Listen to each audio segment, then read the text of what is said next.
Hi అండి. అందరూ బాగున్నారనుకుంటున్నాను. ఇంకా బాగుండాలని మనస్ఫూర్తిగా కోరుకుంటూ welcome back to our channel. ఏం చేస్తున్నారు? ఎలా ఉన్నారు? కింద కామెంట్‌లో చెప్పండి. ఈరోజు నేను ఒక మోటివేషనల్ వ్లాగ్‌తో మీ ముందుకొచ్చాను. ఇది ఒక ఫ్రైడే రొటీన్ అనమాట. సో, మార్నింగే లేచి అన్ని పనులు చేసుకుంటాను ఎలాగా అనేది ఈ వీడియోలో నేను మీకు చూపిస్తాను. స్కిప్ చేయకుండా ఎండ్ వరకు చూడండి.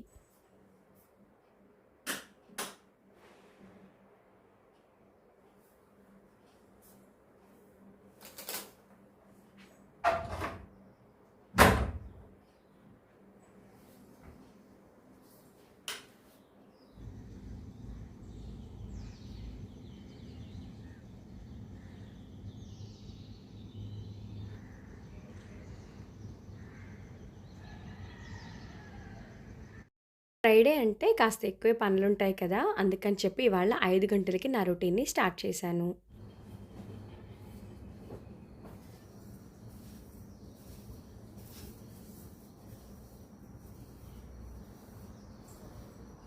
మనకి రెగ్యులర్‌గా వచ్చే కామెంట్‌లలో ఒకటి రీసెంట్ డేస్‌లోనే వచ్చిందనమాట. సరే ఆ కామెంట్‌కి ఇక్కడ ఆన్సర్ చేద్దాం అనుకుంటున్నా.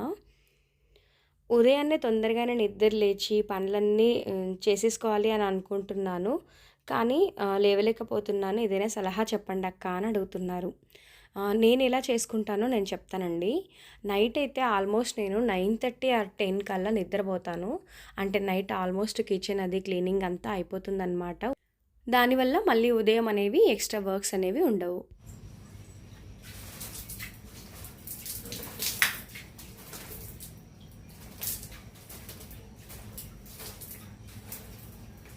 ఉదయం ఎంతసేపున్నా నాకు బయట క్లీనింగ్, అలాగే స్టెప్స్, మళ్ళీ గేట్ దగ్గర ఇదంతా గూడా పనులుంటాయనమాట.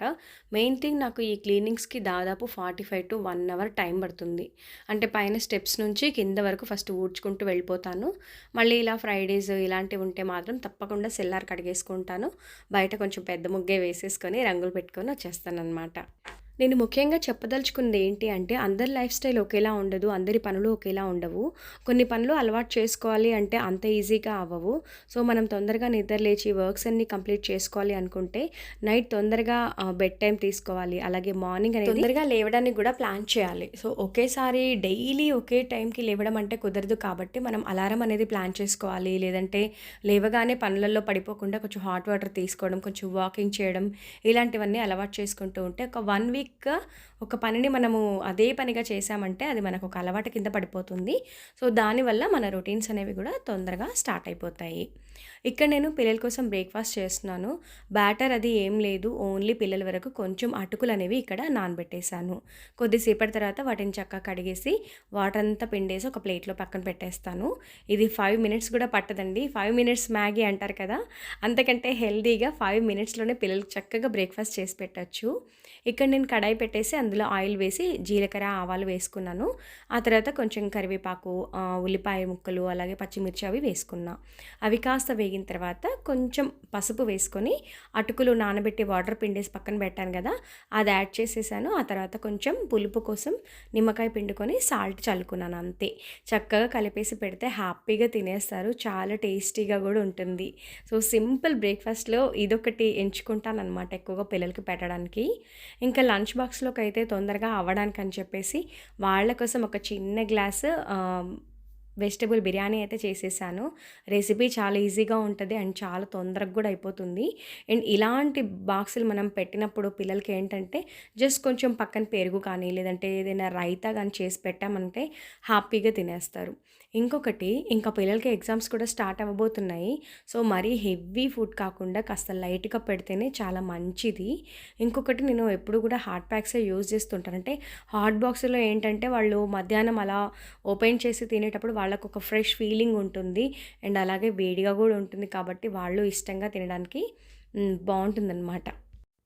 నాకు వీళ్ళకి తొందరగా బాక్సెస్ బ్రేక్‌ఫాస్ట్ అంటే ఒక 30 మినిట్స్‌లో చేయగలను. అంతవరకు నాకు టైం అనేది అయిపోతుంది. సో, 7:30 కల్లా వాళ్ళకి బాక్స్‌లవి పెట్టేసి బ్రేక్‌ఫాస్ట్ కూడా పెట్టేసాను. ఇంకా వాళ్ళు తిని వెళ్ళిపోవడమే. నాకొక బ్యాడ్ హ్యాబిట్ ఉంది. ఏంటంటే మార్నింగ్ నేను హెడ్ బాత్ అది చేసినప్పుడు పూజ కొంచెం మెల్లగా చేద్దాము అనుకుని కిచెన్‌లోకి వెళ్ళిపోయానంటే ఇంక అలాగే ఉండిపోతాననమాట. ఆ తలకి అలాగే క్లాత్ అలాగే ఉంటుంది.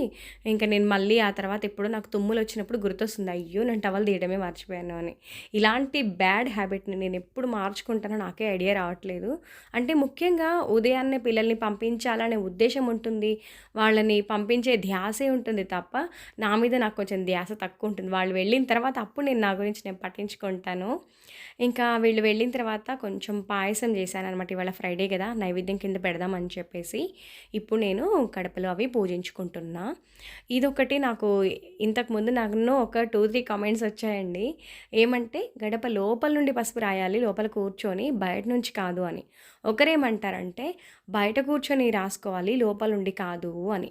అది ఏంటో నాకైతే అర్థం కాదు గానీ, నేను మాత్రం ఫస్ట్ నుండి ఇలా బయట కూర్చొని చేయడమే అలవాటు. ఎందుకిలా చెప్తున్నాను అంటే, అమ్మ కానీ, అటు అత్తమ్మ గానీ ఇలాగే చేసేవారు. ఇప్పుడు నేను కొత్త కొత్తవి పట్టించుకొని, పాటించడం నాకెందుకో నచ్చదు. అంతకుముందు వాళ్ళు మా పెద్దలు ఎలా చేసేవారో నేను అంతే. ఇప్పుడు ఏవైనా కొన్ని అడుగుతూ ఉంటారనమాట. ఇది మీరెలా చేస్తారు అని. ఇప్పుడు నన్ను అడగక ముందు మీరెలా చేసేవారు? మీ పెద్దవాళ్ళు ఎలా చేస్తుంటారు? వాళ్ళని చూసే కదా చేసేవాళ్ళు. ఇప్పుడు కొత్త కొత్తవి ఎందుకు చెప్పండి? మనకు గూడా ఒక టెన్షన్ లాగుంటుంది. అయ్యో! ఇలా చేస్తే ఏమవుతుందో, అలా చేస్తే తప్పేమో, ఇట్లా చేస్తే ఏమన్నా అయిపోతదేమో, ఇలాంటి భయాలు పెట్టుకోవడం ఎందుకో నాకు అంత కరెక్ట్ కాదని అనిపిస్తుంది. సో, మనము ఏ పని చేసినా మన మనసు నిర్మలత్వంతో మనం మంచిగా జరగాలి అనే చేస్తాం గదా! ఇప్పుడు ఏదైనా చెడు జరగాలని మనం ఏది గూడా ఆశించం కాబట్టి, మన మనసుకు నచ్చినట్టు, మనకు తోచినట్టు ప్రతి పనిని మంచిగా చేసుకుంటూ పోతే సరిపోతుందండి. ఒక్కొక్క చిన్న చిన్నవి చిన్న చిన్న విషయాలు అసలు ఇది ఎలాగా? ఇది ఎలా చేస్తుంటారు మీరు చెప్పండి అని అడుగుతూ ఉంటారు. ఇప్పుడు నేనైతే బేసిక్‌గా చెప్పేదేంటంటే ఫస్ట్ మా అమ్మని చూసి నేర్చుకున్నాను. అండ్ తర్వాత మా అత్తమ్మ ఎలా చేసేవారో చూసి నేర్చుకున్నాను. అంతే తప్ప నాకంటూ కొత్తగా నేనేదైనా మొదలు పెట్టాలనుకున్నప్పుడు నేనేం చేస్తానంటే ఫస్ట్ థింగ్ గుళ్ళో పంతులు గారిని అడుగుతాను. స్వామివారి అక్కడ ఎలా చెప్తారో ఆ పంతులు గారు నేను అదే చేస్తూ ఉంటాను అంతే. ఇంక నేను అంతకు మించి నేనెందుకో కొత్త కొత్తవి పట్టించుకోవాలంటే కొంచెం నాకు హెడేక్‌లా అనిపిస్తుంది. ఎందుకొచ్చిన గొడవ అనిపిస్తుందనమాట. ఒకవేళ మళ్ళీ అప్పుడు అలా చెప్పారు గదా! ఇప్పుడు నేను ఇలా చేసేస్తున్నాను. ఇలాంటివన్నీ ఇంకా మన మధ్యలోకి ఇవేవి రావు. జస్ట్ మనం నిర్మలత్వంతో చేస్తున్నామా, మనం కరెక్ట్ చేస్తున్నామో అని మనల్ని మనం నమ్మి చేశామంటే ఏ పని గూడా మనకు డౌట్‌ఫుల్‌గా ఉండదు. హ్యాపీగా చేసుకోవాలి. ఒక పూజ గానీ, లేదంటే ఒక పని గానీ, ఒక వంట గానీ, ఏ పని చేయాలన్నా మనకు మెంటల్లీ పీస్‌ఫుల్‌గా ఉండాలి. అండ్ నాకు సంబంధించినంత వరకు నేను గుమ్మం మాత్రం శుభ్రంగా ఉండడానికి చూసుకుంటాను. ఇలా శుక్ర, మంగళవారాల్లో తప్పకుండా గుమ్మాలు కడగడము, అలాగే పసుపులు రాసుకోవడము, బొట్టు పెట్టి చక్కగా పువ్వులు పెట్టి పూజించుకోవడము, లేదంటే ఏవైనా ప్రత్యేకంగా మనకు స్పెషల్ పండుగలుంటాయి. ఇప్పుడు మొన్న మనకు గ్రహణం అయిపోయింది. ఆ తర్వాత ఇలా శుభ్రం చేసుకోవడం, ఇలాంటివన్నీ చేసుకుంటూ ఉండడం నాకు అలవాటనమాట. కాస్త నిమ్మలంగానే చేసుకున్నాను. పిల్లల్ని పంపించేసి కొంచెం ప్రశాంతంగా అమ్మవారి అష్టోత్తరాలు అవి చదువుకొని చక్కగా నైవేద్యం పెట్టి దండం పెట్టేసుకున్నాననమాట. ఇది నాకు మీతో షేర్ చేసుకోవాలనిపించింది ఎందుకో. మా వారు ఒకటి చిన్న వాక్యూమ్ క్లీనర్ ఒకటి ఆర్డర్ పెట్టారంట. అది నిన్న మా ఇంటికొచ్చింది. సరే ఎలా ఉంటుందో చూద్దాము అన్నట్టుగా నేను ఓపెన్ వీడియో అనమాట చేశాననమాట. ఇది ఏమి అంటే కార్‌లో మనకు చిన్న చిన్నగా డస్ట్ గానీ, లేదంటే సీట్ల పైన ఉండేది అదంతా గూడా క్లియర్ జేయడానికి ఈజీగా ఉంటుందంట. మనకు ఈజీగా చార్జర్ కేబుల్ లాగా వస్తుంది దీనికి. అలా యూజ్ చేయొచ్చని చెప్పి. మా వారేమనుకున్నారు, ఒకవేళ ఇంట్లో గూడా యూజ్ జేయొచ్చు. నాకు కొంచెం డస్ట్ పడదు కదా! సరే సోఫా క్లీనింగ్‌కి దానికి యూజ్ అవుతుందని జెప్పేసి ఇదసలు నాకు చెప్పకుండానే ఆర్డర్ పెట్టారు. అలా సోఫా క్లీనింగ్ కోసం ఏదైనా ఇంట్లో ఏదైనా డస్ట్ క్లీన్ జేసుకోవడం కోసము ఒక చక్కటి వాక్యూమ్ క్లీనర్ తీసుకెళ్ళాలని నాకు ఎప్పటినుంచో ఉంది. కానీ ఇది ఇంటికొచ్చేటప్పుడు నేను కొంచెం డిసప్పాయింట్ అయ్యాను. అంటే ఇలా వేరే రకంగా తీసుకోవాలనుకున్నాను గదా! ఇలా అయిపోయిందే అని చెప్పేసి. సరే అని చెప్పి ఇది నాకు ఎలా యూజ్ చేయాలి, ఏంటి, ఈ ఫిట్టింగ్స్ ఇదంతా నాకేం తెలీదు. మొదటిసారి ఇది చూసాను గదా! అందుకని. అయితే మా వారు యూజ్ చేసినప్పుడు అనిపించిందంట. ఇంట్లో యూజ్ చేయడానికి అవ్వదు. ఇది ఓన్లీ కార్ కోసమే యూజ్ అవుతుంది ఆ పిన్ అని చెప్పేసి. అదే రోజు సేమ్ ఒక చార్జర్ అంటే మనకు మొబైల్ ఛార్జింగ్ పెట్టుకునేది ఉంటుంది కదా! అలాంటిది ఒకటి ఆర్డర్ పెట్టారు. అది వెంటనే రాగానే ఒకసారి ట్రై చేశారనమాట. ఓకే వర్క్ అవుతుంది అని చెప్పి. ఏది ఏమైనా ఒక వస్తువు మనం కొనేటప్పుడు అది 2, 3 రకాలుగా యూజ్ అవుతాయి. దాంట్లో వచ్చే హ్యాపీనెస్ వేరే కదా! దాని గురించి ఇంకా డీటెయిల్‌గా నేను నెక్స్ట్ వ్లాగ్స్‌లో చెప్తాను. ఇవాల్టికైతే నేను ఇవాళ ఫ్రైడే కదా! పక్కన ఒక కొత్త ఇల్లు కట్టున్నారనమాట. వాళ్ళు పిలిచారు. ఆల్రెడీ మార్నింగే గృహప్రవేశం అది అయిపోయింది. ఇప్పుడు మేము సత్యనారాయణ వ్రతంకి వెళ్తున్నామనమాట. ఈ శారీ కట్టుకొని చాలా డేస్ అయింది. కానీ నాకు మ్యాచింగ్ బ్యాంగిల్స్ వేసుకోవాలంటే మహా ఇష్టము. ఇంకా సరే ఇప్పటికైతే ఇలాగ సెట్ చేసుకున్నాననమాట. ఇవాల్టి ఫ్రైడే వీడియో ఎలా అనిపించింది? మీకు మోటివేషన్‌గా అనిపించి ఉండే ఉంటుంది. వీడియో ఇంతవరకు చూసారంటే మీకు ఏదో ఒక పాయింట్ నచ్చే ఉంటుంది కదా! నచ్చుంటే డెఫినెట్‌గా ఒక లైక్ ఇవ్వండి. మరొక మంచి వీడియోతో మళ్ళీ మీ ముందు ఉంటాను. ఏదైనా చెప్పాలనుకుంటే కింద కామెంట్‌లో చెప్పండి. నేను మీకు రిప్లై ఇస్తాను. నెక్స్ట్ వ్లాగ్‌తో మళ్ళీ కలుస్తాను. బాయ్ అండి. Thank you for watching.